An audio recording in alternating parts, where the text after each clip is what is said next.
আসসালামু আলাইকুম। কেমন আছেন আপনারা? আমি আপনাদের সাথে আছি বিজয় শরীফ শিকদার।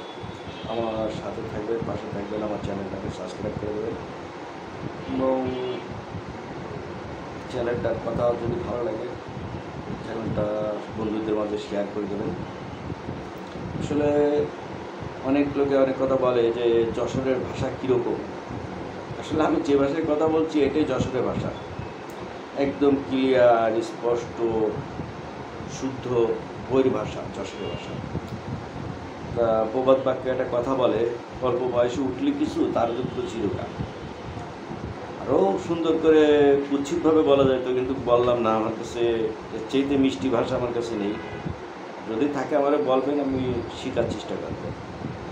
যে কিছু কুশিক্ষিতরে আমরা হচ্ছে কি নেতা বানাইছি, যে কারণে এদের সুশিক্ষিত মানুষদের, সুচিন্তাধারার মানুষদের পাশে এরা বসিনি কোনো, যে কারণে এদের এরকম অবনতি।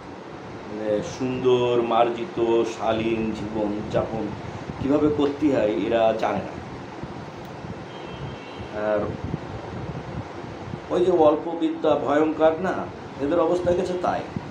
আর আবার ওই যে বলে যে নির্ধনে বুদ্ধি নষ্ট, তা আসলে এদেরকে নির্ধনে বুদ্ধি নষ্ট, এদের কাছে ধন নেই।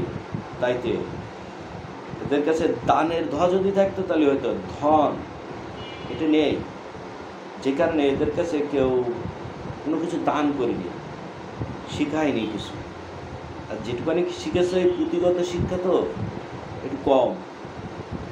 তাই পাথরচুরীদের এদের 40 দিন পর্যন্ত, বুঝেছেন, 40 দিন পর্যন্ত ওই শিমুল গাছ আছে না, শিমুল গাছের ডাল দিয়ে 40 দিন বাইর হতে হবে। তবে যদি এ জাতি যদি সোজা হয়, এই মানব জাতি, তাছাড়া সোজা করা সম্ভব না। কারণ প্রকৃতি নিয়ে আমাদের জীবন, প্রকৃতি যদি নষ্ট হয়ে যায় জীবনযাত্রাই নষ্ট হয়ে যাবে। তা আসে আমরা সবাই প্রকৃতিকে নিয়ে ভাবি, প্রকৃতির সৌন্দর্য নিয়ে ভাবি এবং প্রকৃতির সাথে থাকি। সবাই ভালো থাকবেন, সুস্থ থাকবেন। আল্লাহ হাফেজ।